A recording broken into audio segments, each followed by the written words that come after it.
Boa noite a todos. Que Jesus nos abençoe com sua paz.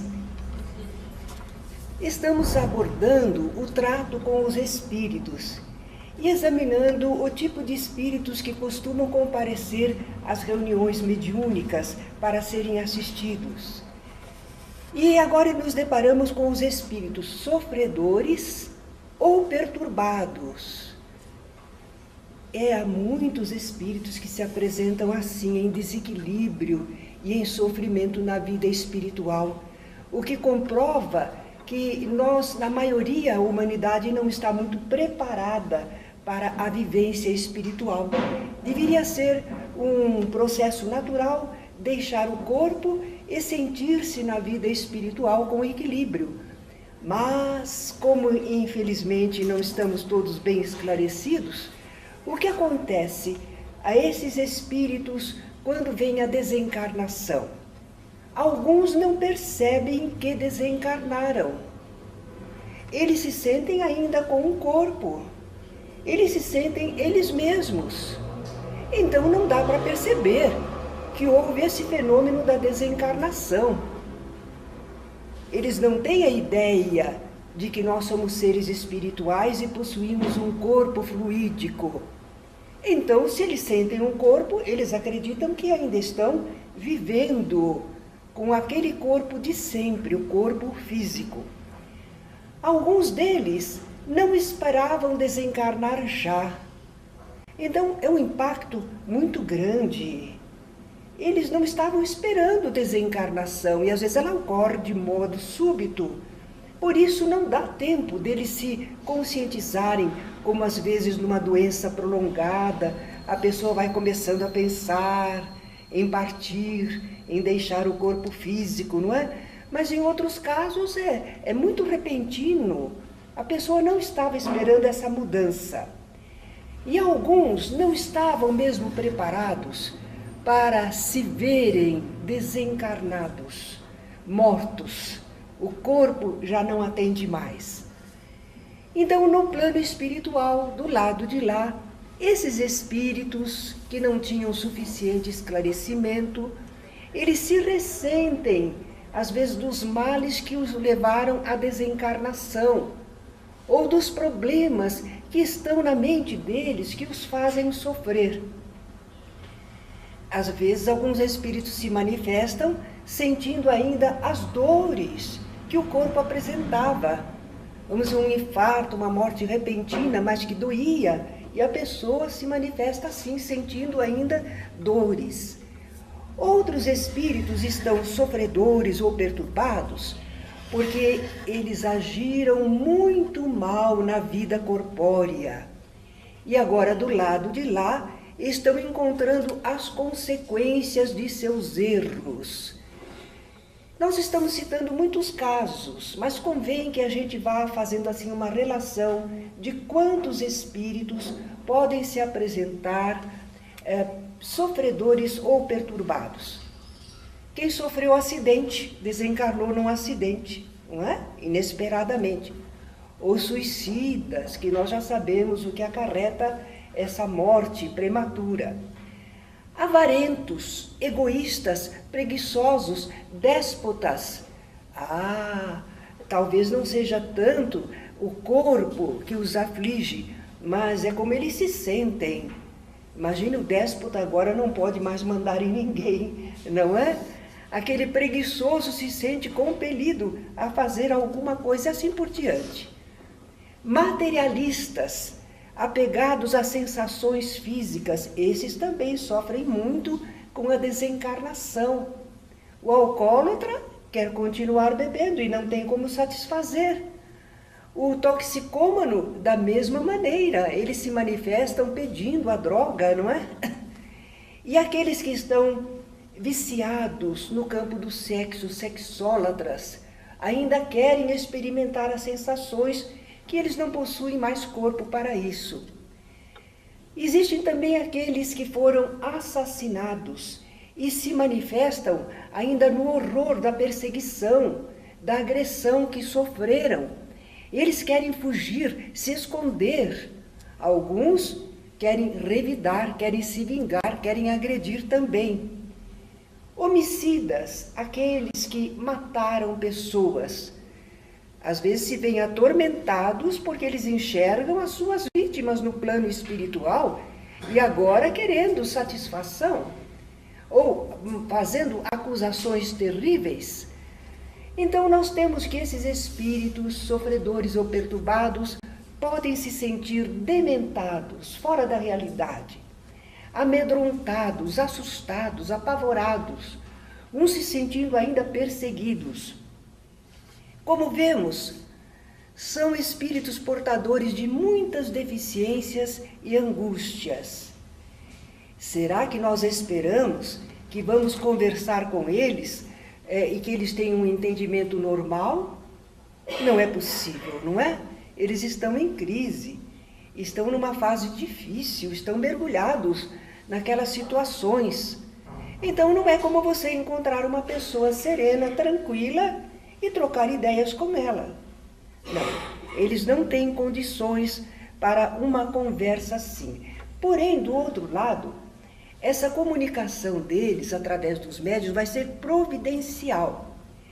Porque esse contato através do médium e com o ambiente da reunião vai proporcionar a eles ouvir como eles não estavam conseguindo ouvir no campo espiritual, perispiritualmente. Eles não acompanhavam, às vezes nem ouviam os espíritos ao seu redor. Tá? Então, através do médium, nessa simbiose através do médium, ele consegue ouvir como era seu costume, através de um canal auditivo. Ele também pode ver da mesma maneira, e aquilo ajuda ele se posiciona melhor. Né? É temporário, ele não vai poder ficar através do médium sempre, mas aqueles momentos que ele passa através do médium são providenciais. Além disso, estando através do médium, ele vai experimentar uma filtragem, porque ele está assustado, ele está aguerrido, ele está perturbado. E, naturalmente, conforme ele pensa, sente e vibra, ele está produzindo fluidos e está causando uma atmosfera fluídica para si mesmo. Por isso que nós dizemos que é uma caridade o médium acolher os espíritos que estão nessa situação. Porque não é muito agradável para o médium sentir todo o desequilíbrio do espírito. Mas, em compensação, o espírito vai como que filtrar através do médium, porque o médium recebe todas essas influências, mas ele retribui com equilíbrio, com bondade, com acerto. E com isso o espírito vai se sentir melhor. É como se ele descarregasse alguma coisa um tanto de si, né? Então, essa filtragem e renovação fluídica, mental, é muito importante para o espírito nesse momento do transe psicofônico. E nós que estamos para conversar, para atender esse espírito, qual vai ser a nossa atitude inicial? Claro que nós vamos estar, se o médium está acolhendo, não é? Nós também vamos acolher fraternalmente, ouvir com paciência, com tolerância. Ele precisa às vezes desabafar, tá? E nós precisamos também saber o que ele está sentindo, que tipo de espírito é, mas não podemos deixar que aquela lamentação ou que aquele comentário e que aqueles relatos se prolonguem demasiado. Nós temos que ir fazendo perguntas para nos informarmos rapidamente do necessário para saber como ajudá-lo naquela emergência. Uma das coisas que nós fazemos é uma espécie de enfermagem espiritual. É porque nós vamos dizer algo que dá para ele uma certa segurança, um certo alívio. Nós vamos dizer, ele está, por exemplo, se queixando de dores, essa dor, tira essa dor, me dá um analgésico, não é? E nós não temos analgésico material para oferecer a ele, nem ele tem corpo mais para ser beneficiado com esse analgésico. Mas nós temos a possibilidade de usar a palavra, a sugestão mental, o esclarecimento, porque é isso que o espírito precisa, entender, se posicionar para obter um estado melhor. Então nós dizemos a ele, por exemplo, calma, essa dor já vai ser aliviada, claro. Você veio a um lugar bom, vai ser aliviada essa dor. Calma, aguarde só um pouquinho, já estão providenciando. Nós estamos mentindo? Não, nós sabemos que os amigos espirituais já estão socorrendo a ele e o trouxeram exatamente para essa continuidade de atendimento, não é? Então podemos dizer, você está sendo medicado, porque no caso dele é um problema que ele acha que é de saúde, não é? Logo vai melhorar. Quando é aquele, por exemplo, que foi acidentado ou que foi vitimado por assassinos, não é? Nós dizemos, tudo isso já passou, você agora está em segurança, você está entre amigos, Deus bondoso livrou você, trouxe você para um ambiente seguro. Então a gente vai estimular.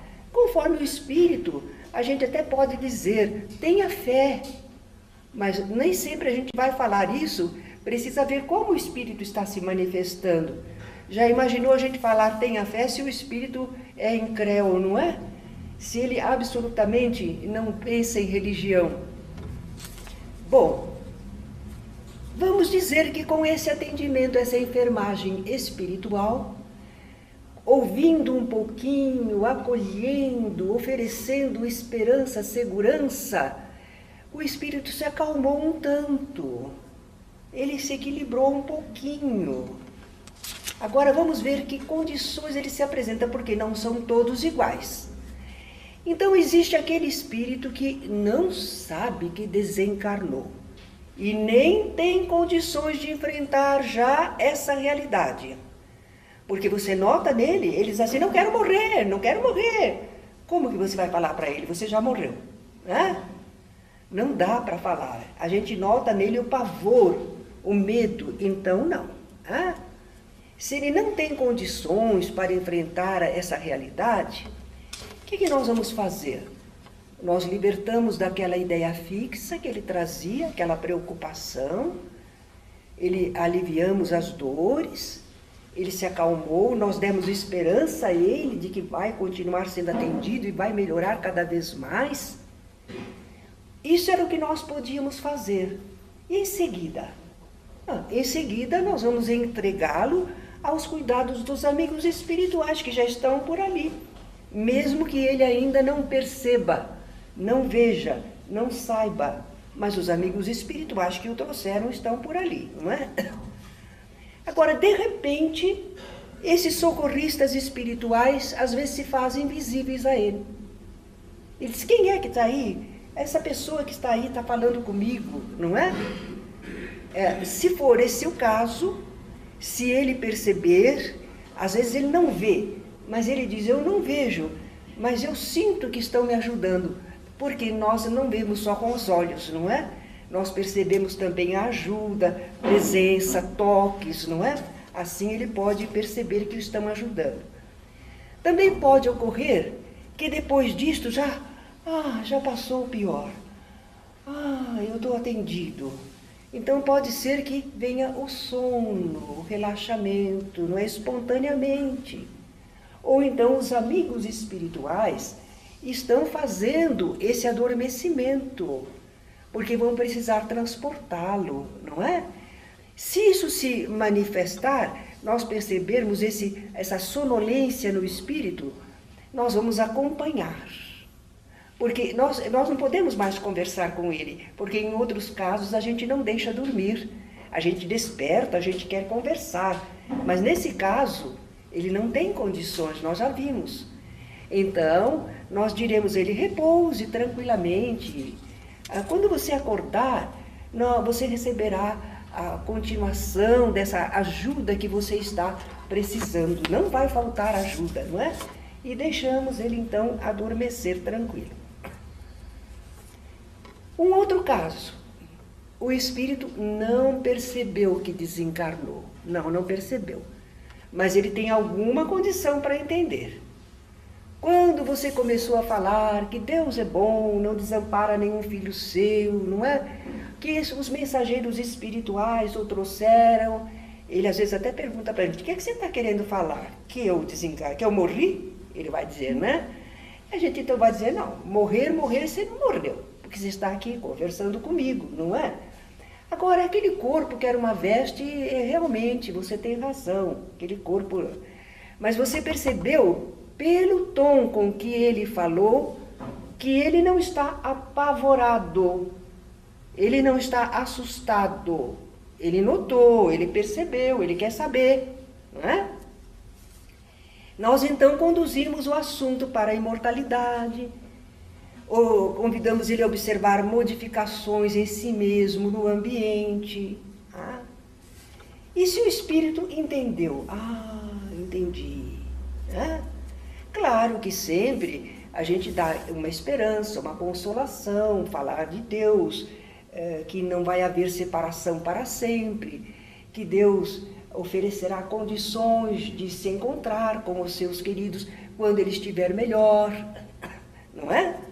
A gente pode afirmar isso sim, porque vejam, será que nós pensamos, Deus é tão bom, Deus é amor, e esses espíritos que servem ao Senhor também agem com esse amor, com essa compreensão.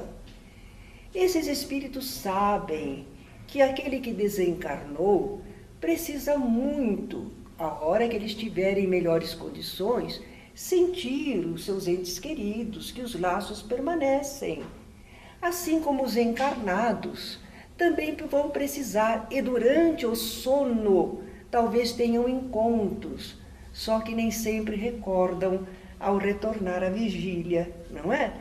Mas Deus não separa totalmente os que se amam, a não ser que haja razões especiais, não é? Então a gente pode consolar esse espírito, alentar para o futuro, não é? Mas também nós agora podemos entregá-lo às equipes socorristas espirituais. Só que neste caso, a gente pode dizer tanta coisa. Você vai saber coisas mais importantes. E todas essas perguntas que você quer fazer, esses amigos espirituais vão responder melhor do que eu estou fazendo, não é? Nós temos aqui de Aurélio A. Valente um comentário sobre esse estado dos espíritos que se comunicam em grande necessidade. De quanta paciência deve revestir-se a nossa linguagem dirigida a um espírito perturbado, cheio de angústia. Isso é que é importante, que nós saibamos isso. É a fraternidade. Nós não estamos aqui para atender um espírito e nos desincumbirmos da tarefa, como se fosse um funcionário que está querendo se livrar das pessoas. Não, nós estamos aqui cheios de interesse fraterno. Então, muita paciência. Ele está perturbado, sofredor. Nós estamos bem.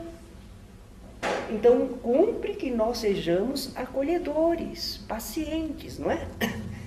Imaginemos um homem caminhando despreocupadamente por uma estrada. Inesperadamente é acometido por uma síncope ou é vítima de um atentado. Perde os sentidos. Ao voltar a si, de quanto tempo necessita para coordenar suas ideias? Tudo lhe parece confuso, tudo lhe é estranho. Ao se indagar quem é, qual a família, onde mora, com muita dificuldade receberemos as respostas. Às vezes até o próprio nome não sabe dizer. Não é verdade? Isso acontece. Pessoas que desmaiam, na rua tem uma síncope, sofreu um atropelamento, fica meio bobo, meio fora de si, não é? E então nós podemos fazer uma ideia. Os próprios habitantes do além dizem que essa é a situação de um recém-desencarnado. Um ou outro será aquele espírito que já tem uma certa preparação, né? Passa pela transição da desencarnação com equilíbrio, mas a grande maioria não é? Muitos deles vagam no espaço julgando-se vivos, sem conhecerem sua nova situação. É curioso isso. Kardec comenta no livro dos Médiuns como os espíritos muitas vezes não se dão conta realmente de que desencarnaram. A vida para eles continua meio confusa, meio diferente, mas eles se sentem vivendo como viviam aqui na Terra. Mas como eles estão sem conhecer a sua nova situação, eles estão angustiados. Normais eles não estão. Eles estão angustiados, inseguros. Então é preciso que os dialogadores saibam falar com os irmãos invisíveis. Por isso é que a gente precisa de curso, não é? Que prepara os dialogadores, de orientação, esclarecimento. Porque também, se nós tomarmos uma pessoa que frequenta a casa espírita, conhece doutrina espírita, mas não é muito experiente no intercâmbio, e nós a pusermos para dialogar com os espíritos, ela não vai conseguir um atendimento, né? Por mais amor que ela tenha no coração, por mais vontade de acertar, mas ela não entende a situação do espírito. Ela não sabe o que acontece, como os espíritos amigos agem, o que pode dizer, o que não pode dizer. Olha outra situação. O espírito já sabia que era desencarnado. Ou então é aquele que ficou sabendo agora, mas não se desequilibrou por isso. Mas qual é o problema então? O problema é que ele ainda precisa aceitar certas situações ou fazer modificações íntimas. Então, manifestou-se certa vez um senhor, e ele desencarnou rapidamente. Foi talvez um infarto, alguma coisa assim, muito rápida. E ele se manifestou como um homem de negócios, um homem de influência, de boa situação, autoritário, não é? Quando ele soube, quando ele percebeu, quando ele entendeu, ele não ficou desesperado por estar desencarnado ou com medo. Ele ficou preocupado com a família. E no campo dele, porque ele disse, a minha mulher e as minhas filhas não entendem nada dos meus negócios. Então ele se preocupou por isso. Por ele queria voltar. Foi preciso que a gente esclarecesse que não dava, né? Então, se o espírito enfrentou a realidade da desencarnação, nós vamos ajudá-lo a fixar-se em atitude mais positiva, de possibilidade de solução, como esse senhor. Ele precisava de solução para esse assunto. Será que o espírito vai poder fazer alguma coisa para resolver a sua situação? No caso dele, nós dissemos, não é?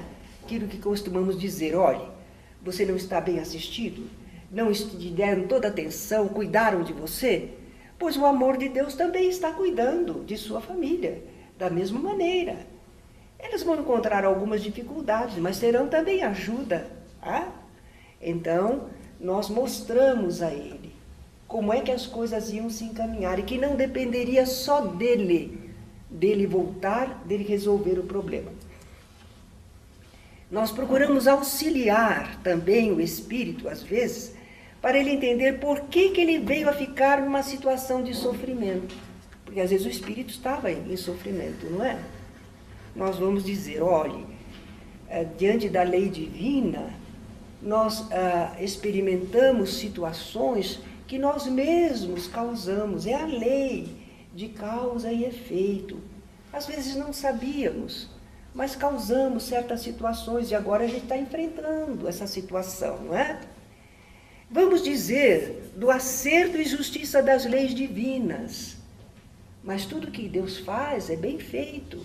E nunca é para o nosso mal, é para o nosso bem. Então, olha, calma, vamos ser humildes, vamos aceitar. Se for alguma situação que ele precisa perdoar, vamos aconselhar. Não vamos exigir que ele perdoe, vamos aconselhar. E se ele não consegue perdoar, a gente faz, pelo menos esqueça, não pense nisso agora. Pense em você, pense em melhorar, não é?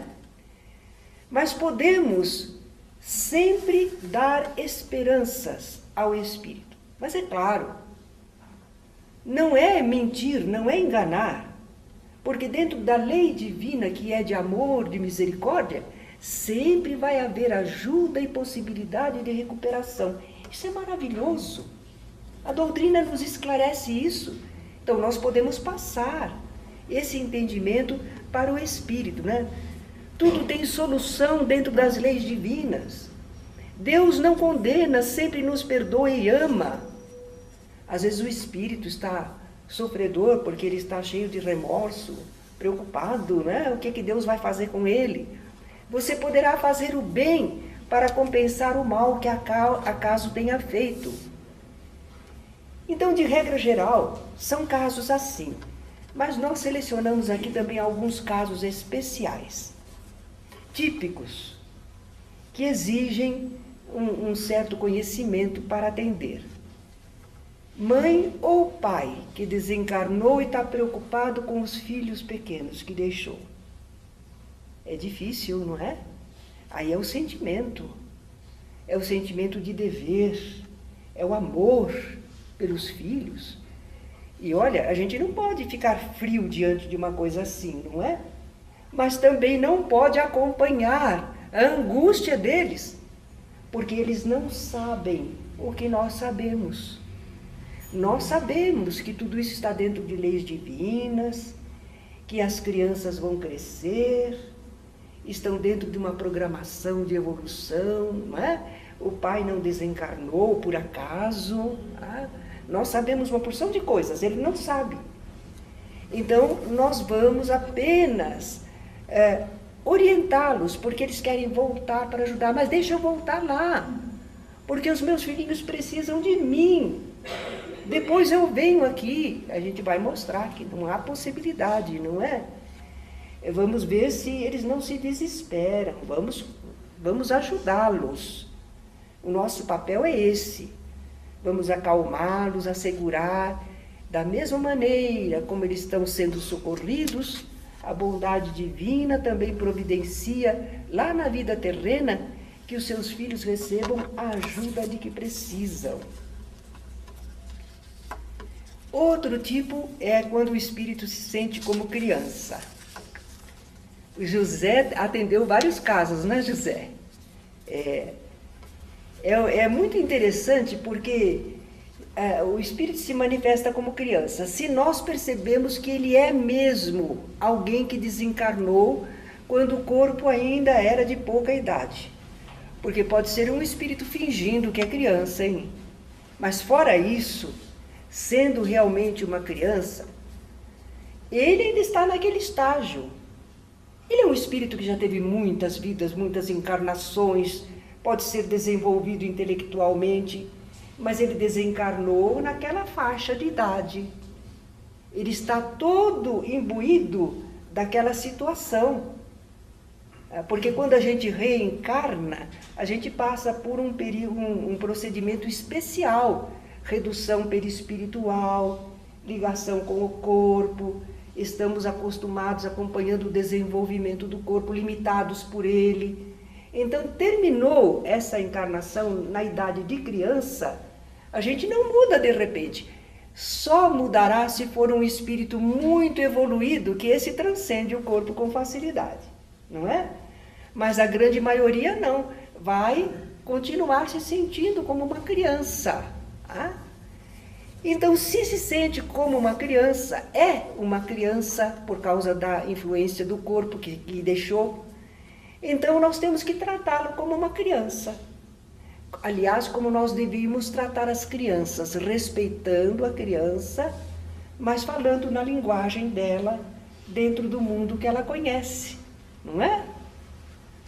Nós podemos falar dos valores do bem para uma criança, que a criança, sendo o espírito, ela vai sentir, vai entender, mas não elaboradamente, que aí a criança não acompanha. Então a gente entra no mundo da criança. A gente vai dizer, o que aconteceu, meu bem? Você está sozinho? Aí vai dizer, minha mãe, o meu pai me deixou, eu não sei o que aconteceu, não é? Eu quero meu pai, quero minha mãe, né? Então a gente vai entrar no mundo dela. Calma. A gente pode até às vezes assegurar. Não é uma mentira propriamente, mas é como a gente atenderia uma criança. Vamos fazer de conta que uma criança se perdeu aqui na Terra. Não está desencarnada, não. Se perdeu lá numa festividade. E veio até nós e nós vimos a criança chorando, está perdida, está sozinha. O que a gente vai dizer para ela? Vai falar elaboradamente, rebuscadamente? Não. Meu bem, vem cá que a tia vai cuidar de você. Aqui nós já vamos achar já sua mãe. Logo ela vem. Não chora não, não precisa. Não é? Nós vamos acalmar a criança. Aqui na Terra não fazemos isso? Vamos fazer com o espírito que se sente criança ainda, não é? Acalmar seus temores, atender suas necessidades, anunciar coisas novas e boas. Às vezes a gente pode sugerir, perguntar se está vendo alguma coisa, porque aquele espírito que desencarnou na idade da infância, no corpo, ele, entretanto, é um espírito desdobrado, perdendo o corpo, ele vive como espírito. E se não há complicações maiores, ele vai ver o ambiente. Então, a gente sabe que os amigos espirituais também já estão ali assessorando, não é? A gente diz assim, o que você está vendo? E muitas vezes o espírito da criança, entre aspas, não é? Ela percebe que existe alguma coisa onde há crianças ou alguém, um tio ou tia que está procurando chegar perto, se aproximar, não é? E a gente estimula a criança, então, a se endereçar. Uma das coisas que a gente pode fazer também para acalmar a criança é se ela aprendeu a orar. Eu não sei se os pais de hoje estão continuando naquela prática muito boa, né, que os pais antigamente tinham de fazer a criança orar, ensinar a criança a orar. Se a criança souber orar, a gente até pergunta, que oração você costumava fazer, não é? Que a mamãe lhe ensinou. E a gente então fale a oração, e a gente então endossa, acompanha, uma prece singela. Vai ajudar, certamente vai ajudar o estado mental e emocional. Pode ser também que a criança veja um familiar, uma pessoa conhecida, que foi bondosa com ela, não é? Mas o mais certo é que sejam espíritos desconhecidos. Não é tão usual que venham familiares, pessoas que ela conheceu. O mais usual é que um espírito bondoso se apresenta. Às vezes até a gente pergunta, como é esse tio? Você gosta? Ele está sorrindo para você? E a criança diz, você sente confiança nele? Mas minha mãe falou para eu não atender desconhecidos. Mas esse não é desconhecido, está aqui no nosso ambiente, não é? Está aí para ajudar. É mesmo. E aí a criança às vezes acompanha. Então nós conseguimos o nosso objetivo, não é? Existe ainda outra situação, é de um espírito que se sente preso a um lugar ou situação. E nessa situação ele pode dizer, eu estou debaixo de um carro, o muro desmoronou, caiu em cima de mim, ou eu estou recebendo um choque, não é? E fica tremendo. Então a gente vai procurar tirar o espírito dessa situação. A gente vai afirmar a ele, não, você já está saindo, você já saiu de lá. Imagine, Deus não ia deixar você, Deus ama todos os seus filhos, você é filho de Deus, Deus não ia deixar você lá, você já foi retirado. Mas ele diz, eu estou sentindo, porque ainda ficou no seu pensamento, mas você já está aqui junto comigo, está aqui ao meu lado, eu posso lhe dizer, aqui não tem incêndio, aqui não tem choque elétrico, não é? Então a gente assegura com firmeza. O espírito vai precisar dessa nossa firmeza, dessa nossa segurança, para ele se sentir seguro também, não é? Às vezes até a gente diz assim, você não percebeu? Retiraram você de lá, graças a Deus, você já saiu de lá. E é interessante, porque tudo aquilo está só na mente dele. Ele não está num incêndio, ele não está recebendo choque. Ele mentalmente está vivendo essa situação. Por isso essa sugestão boa e verdadeira vai funcionar, não é? Até que ele vai perceber que realmente está diferente, né? Mas também, às vezes acontece que o espírito se sente numa outra época. Ele está vivendo ainda num mundo diferente. Ele não percebeu que o tempo passou. É curioso isso, mas acontece. A gente atender um espírito que acha muito estranho. Ele não está perturbado no sentido de que está sofrendo, desequilibrado, com dor. Não, ele não está, ele está vivendo. Mas ele está vivendo no mundo mental dele, naquilo que ele consegue perceber e sentir. E para ele está vivendo lá naquele tempo recuado. E se a gente perceber isso, porque não é tão usual, não é? Mas acontece. Se a gente perceber, a gente vai procurar fazer ele olhar.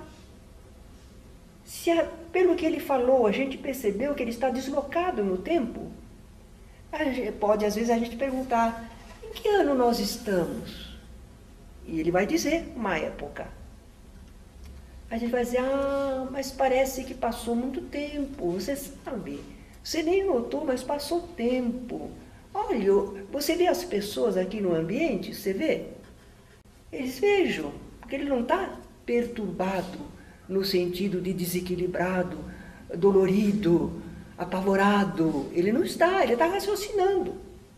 Então a gente diz, como é que você vê as pessoas? Como é a roupa das pessoas? Principalmente, é fácil dele ligar. São umas roupas esquisitas. Para ele é esquisito. São diferentes das roupas do seu tempo, não é? A gente diz, pois é, porque o mundo mudou, sabe? Agora está usando essas roupas assim. Tá? Às vezes a gente fala o ano em que estamos. Ele é capaz de estranhar um pouco, achar que a gente está iludido, que a gente está fantasiando, mas é ele que está fora da realidade, né? Mas os espíritos amigos também já estão ali ajudando, não é? A gente vai dizer então da importância, agora você vai recomeçar a viver, agora você vai voltar à vida, realmente, vai se posicionar melhor. Você ficou parado no tempo, mas agora você vai recomeçar a viver. E a gente ajuda ele, não é? Sempre confiar na bondade divina, renovar pensamentos e principalmente para os espíritos sempre, é nós convidarmos para ele se dispor à ação no bem. Você pode, você sabe que você pode realizar coisas boas. Então agora você vai começar uma etapa nova da sua vida.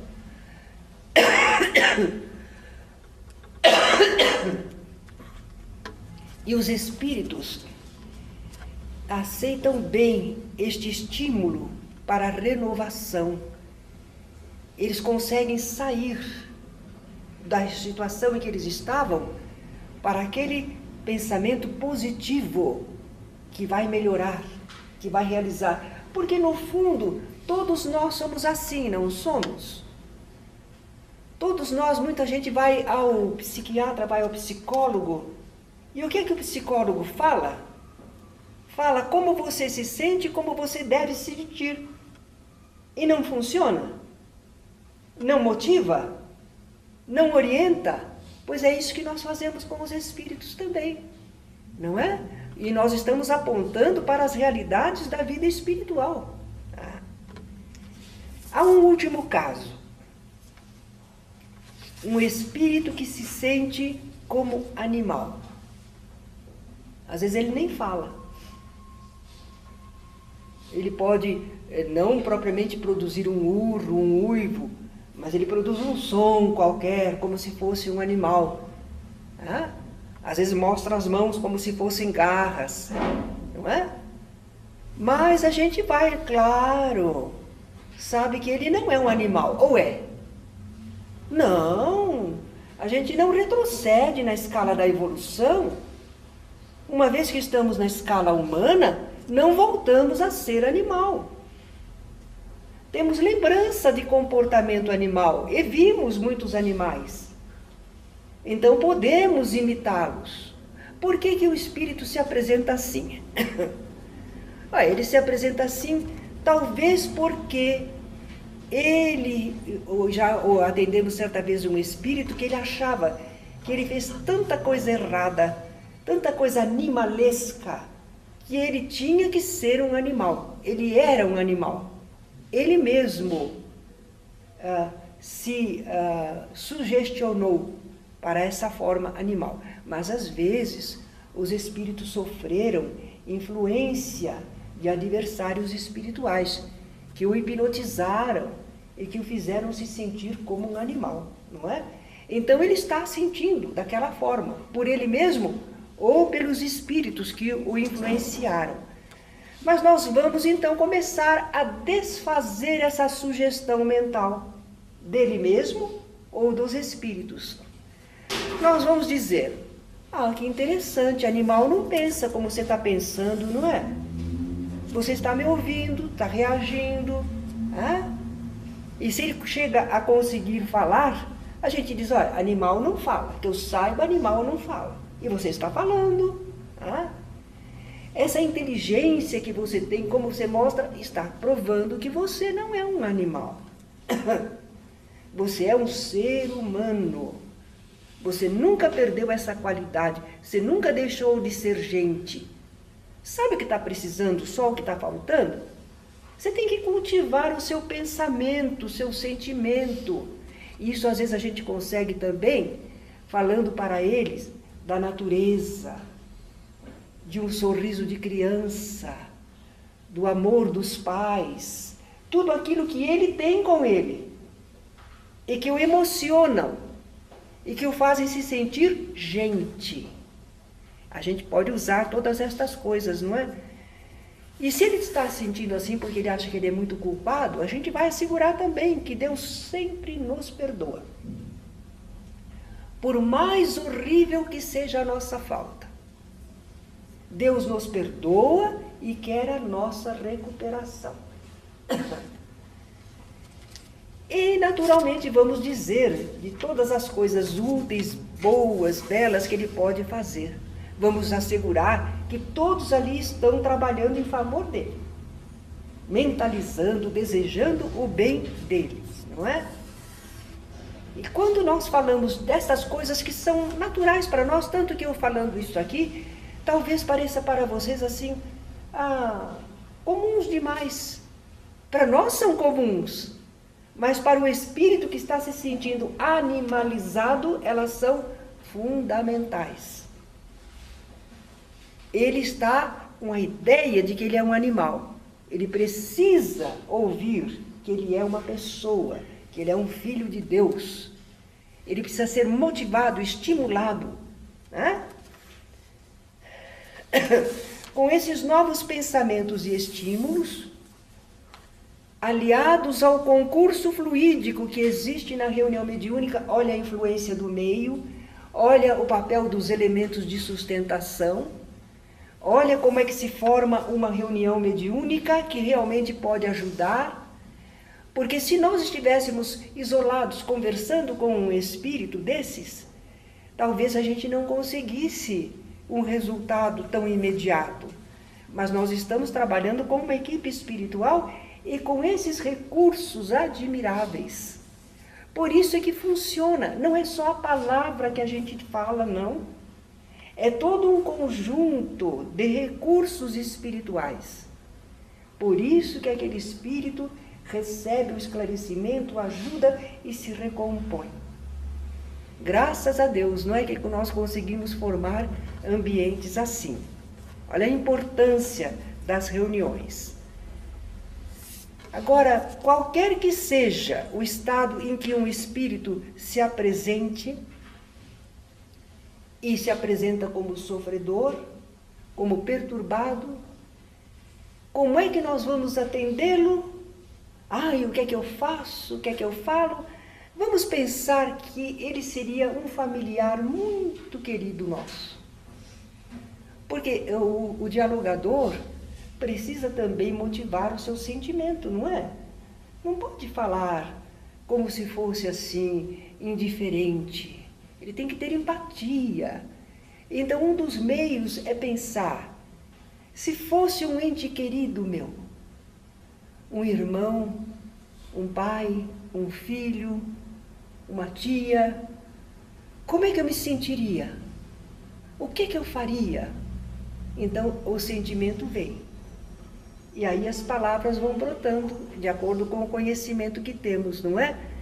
Aí, se nós usarmos este sentimento, sempre acertaremos com a porta íntima, através da qual falaremos ao coração, ao sentimento do espírito que está sofredor e necessitado. Não, nas nossas reuniões, à luz da doutrina espírita, nós sentimos quantos espíritos que se comunicam numa reunião e que conseguem ser ajudados, não é mesmo? São aliviados, são confortados, saem esperançosos, saem aliviados. Nós conseguimos isso? Nós sozinhos? Não, não é. Foi todo um trabalho de conjunto do grupo de encarnados com o grupo espiritual. É um trabalho lindo, valioso, necessário. Para a gente perceber que é necessário, basta dizer que quando a gente desencarnar, nós gostaríamos de encontrar um lugar assim, não é? Então, é dando que se recebe. Vamos fazer por merecer. Obrigada.